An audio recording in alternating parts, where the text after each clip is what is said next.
Ẹ kú àṣálẹ́ ẹ sì kú dédé àsìkò yìí. Ìròyìn lẹ́sẹ̀kùkù ló ń dé sí etí ìgbọ́yín,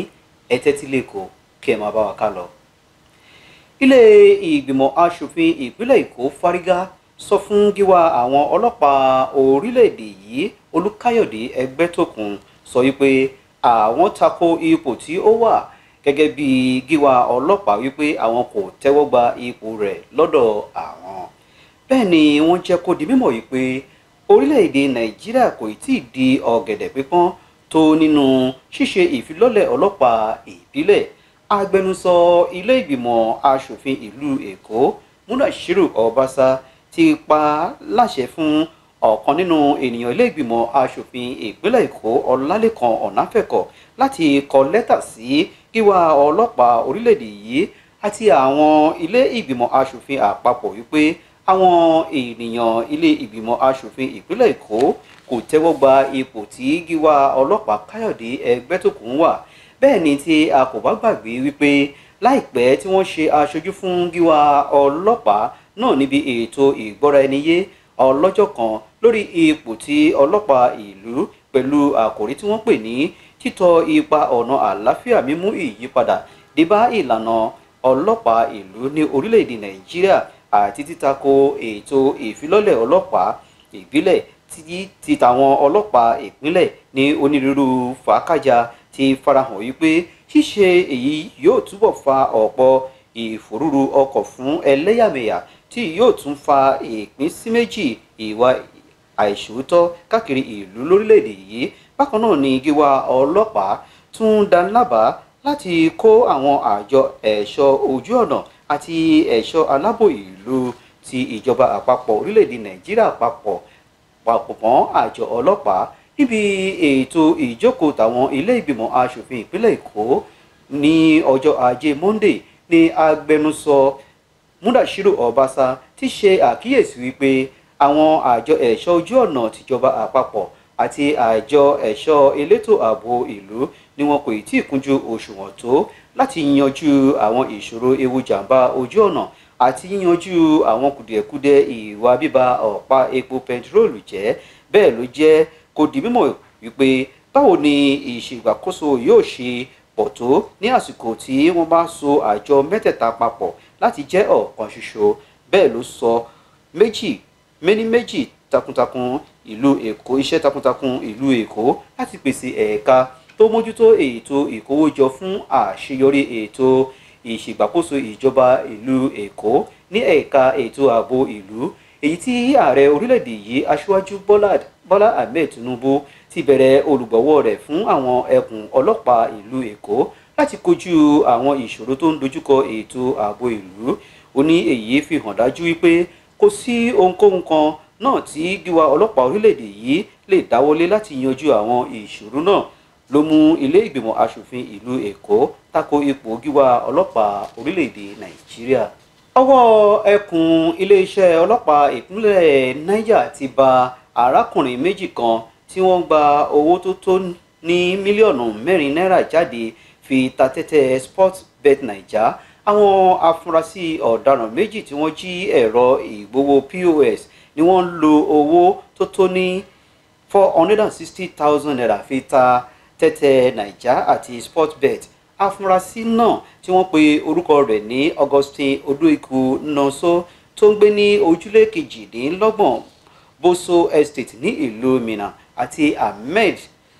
Mohammed tó ń gbé ní ojúlé 20 Ìfúgòrò ní ìjọba ìbílẹ̀ Mogu ní ọwọ́ alukoro àwọn ọlọ́pàá ẹkùn ti Niger Wasiu Abiodun sọ wípé àwọn afurasí náà ní ọwọ́ bà látàrí ìfisùn wọn. Gẹ́gẹ́ bí wọ́n ṣe sọ ní wípé ọ̀gbẹ́ni Augustine Oduiku Nonso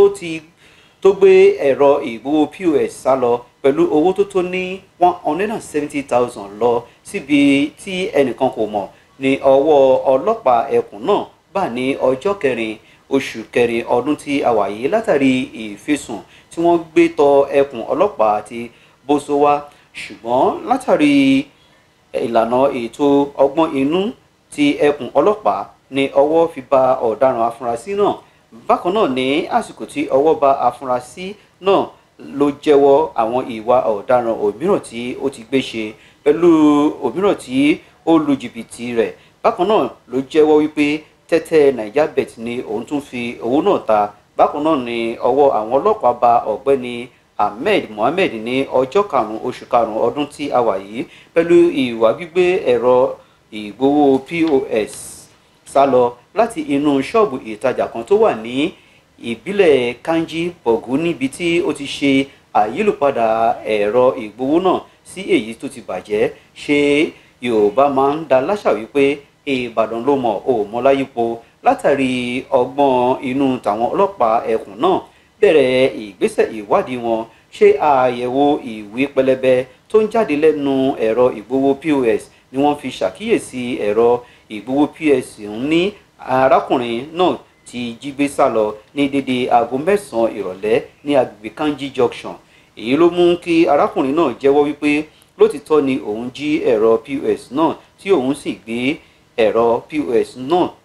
tó bàjẹ́ padà sínú ṣọ́ọ̀bù ọ̀hún. Afurasí náà ló ti gba 293,000 jáde tí ó sì jẹ́wọ́ wípé tẹ́tẹ́ Sportbet ni òun fi owó náà ta. Tí a kò bá gbàgbé, afurasí ọ̀daràn náà ni alukoro àwọn ọlọ́pàá ìpínlẹ̀ náà sọ wípé yóò tó fojú balẹ̀ ẹjọ́ fún ìdájọ́ tó tọ́. Ọwọ́ ẹkùn iléeṣẹ́ ọlọ́pàá tó wà ní ìjọba ìbílẹ̀ Kwankwa ní Hong bá ẹni ọdún 25 tí wọ́n pe orúkọ rẹ̀ ní Abdulhamidu tó jẹ́ olùgbé agbègbè Kwankwa ní Hong kan náà fún ẹ̀sùn kíkan ọmọ ìyá rẹ̀ ẹni ọdún 9 ní àbùkù ìbálòpọ̀. Fífi ọwọ́ ṣìkú òfin mú ẹni ọdún 25 náà ló jẹ́ ọ̀kan pàtàkì tó wáyé látàrí ìfisùn tí wọ́n gbé tọ ẹkùn iléeṣẹ́ ọlọ́pàá náà wá tó wà ní Tálà láti ọ̀dọ̀ bàbá ọmọ tí wọ́n kàn lábùkù ìbálòpọ̀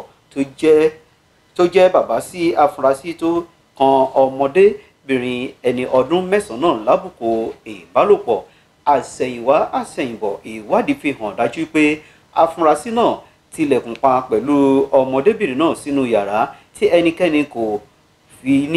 kò ní fi ní fojú rí wọn wípé arákùnrin afurasí náà ń ṣe tòtò mẹ́lẹ́tò pẹ̀lú ọmọ ọdún 9 ọ̀hún. Láì fi ọ̀pá pọ̀lọpọ̀lọpọ̀ ejò, afurasí náà ni yóò tún fojú balẹ̀ ẹjọ́ lẹ́yìn ìṣèwádìí tó múnádóko. Alága olùdarí àjọ tó mójútó ìwà gbígbógun ti egbògi olóró lórílẹ̀‐èdè Nàìjíríà Ajagun Buba Marwa pẹ̀lú ìkọ́wọ́rìn àwọn ọ̀gá ní ẹ̀ka ọ̀hún gba àlejò olùṣàkóso àjọ tó mójútó ìṣàkóso tàwọn ọ̀wọ́ ọmọ ogun òfurufú Ahmed Abdullahi Shinkafi pẹ̀lú ìkọ́wọ́rìn tàwọn